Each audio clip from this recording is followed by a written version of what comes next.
Jusqu'à quand, ô Éternel, m'oublieras-tu sans cesse? Jusqu'à quand seras-tu loin de moi? Jusqu'à quand aurai-je des soucis et des chagrins au cœur à longueur de journée? Jusqu'à quand mon ennemi aura-t-il le dessus? Regarde-moi, Éternel, mon Dieu, réponds-moi, viens me réparer mes forces, sinon je m'endors dans la mort. Sinon mon ennemi dira qu'il a gagné. Mes oppresseurs se réjouiront lorsqu'ils verront ma chute. Pour moi, j'ai confiance en ta bonté. La joie remplit mon cœur à cause de ton grand salut.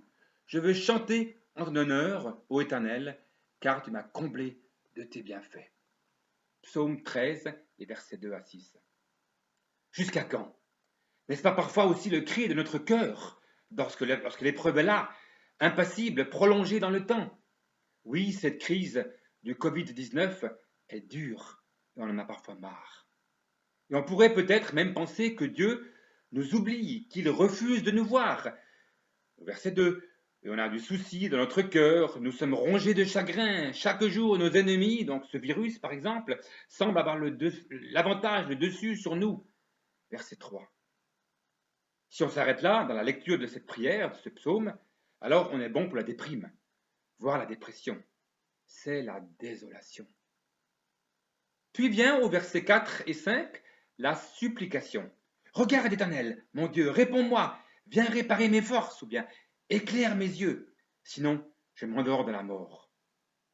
Ce qui change par rapport à l'étape d'avant, celle de la déprime, c'est que David sait vers qui se tourner, où diriger toute sa tristesse et le poids de son accablement, vers Dieu. C'est aussi à cela que je nous invite quand surviennent ces moments de découragement, de déprime, de doute, de questionnement, surtout dans notre vie. Tournons nos regards vers le Seigneur qui sait, lui, être attentif à nos cris de détresse. C'est alors qu'arrive la troisième étape de ce psaume, l'assurance, la certitude en Dieu. C'est le verset 6. Pour moi, j'ai confiance en ta bonté. La joie remplit mon cœur à cause de ton salut. Je veux chanter en ton honneur, ô Éternel, car tu m'as comblé de tes bienfaits. Ici, chaque parole de ce verset est importante.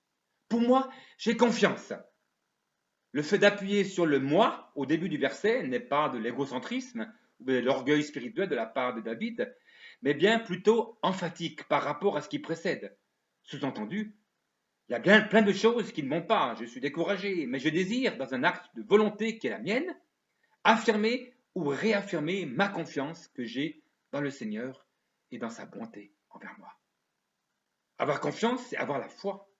Et l'acte de la foi, c'est volontaire. Dieu ne force personne à se confier en lui. Il laisse la liberté de choix. Et c'est à nous, les humains, de désirer avoir la foi et de lui demander la force de réaliser cela. En ta bonté. Le mot hébreu chesed, traduit ici par bonté, veut aussi vouloir dire amour, ou bien faveur, grâce, miséricorde, piété.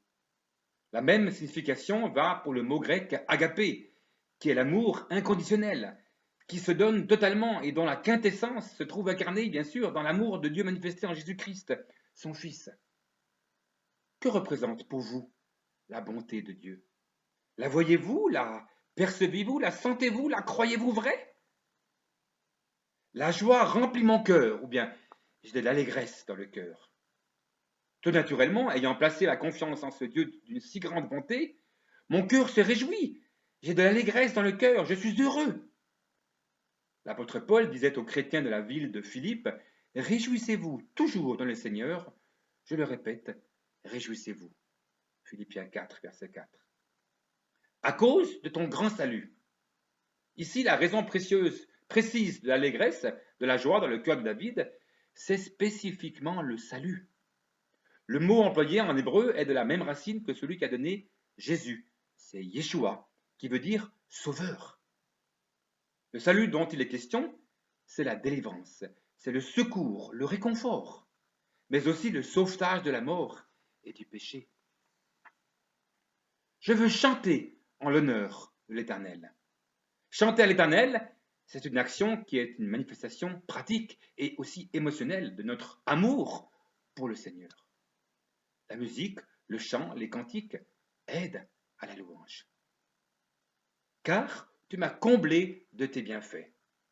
Luther traduit de l'allemand ou en allemand, car il me fait tellement de bien. Et citons aussi les paroles criées haut et fort par le Seigneur Jésus lui-même.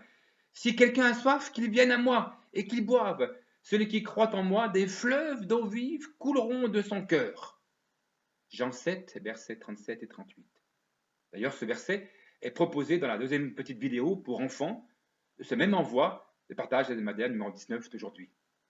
Cliquez dessus et voyez tout ce qui est dit sur ces versets. Oui, le Seigneur promet le bien à ceux qui se confient en lui. Je terminerai par citer les paroles du cantique 159 et 160 dans le GEM. Vers Jésus, lève les yeux, contemple son visage merveilleux, et les choses de la terre pâliront peu à peu si tu lèves vers Jésus les yeux. Et il continue par la strophe. Christ est pour moi un sauveur admirable, un conseiller, un ami merveilleux. Son nom béni n'a rien de comparable sur cette terre et là-haut dans les cieux. Ainsi, frères et sœurs, ne nous décourageons pas, même en cette période un peu difficile que nous traversons. Mais levons vers Jésus les yeux, contemplons son visage merveilleux, et les choses de la terre pâliront peu à peu si nous levons vers Jésus les yeux. Amen.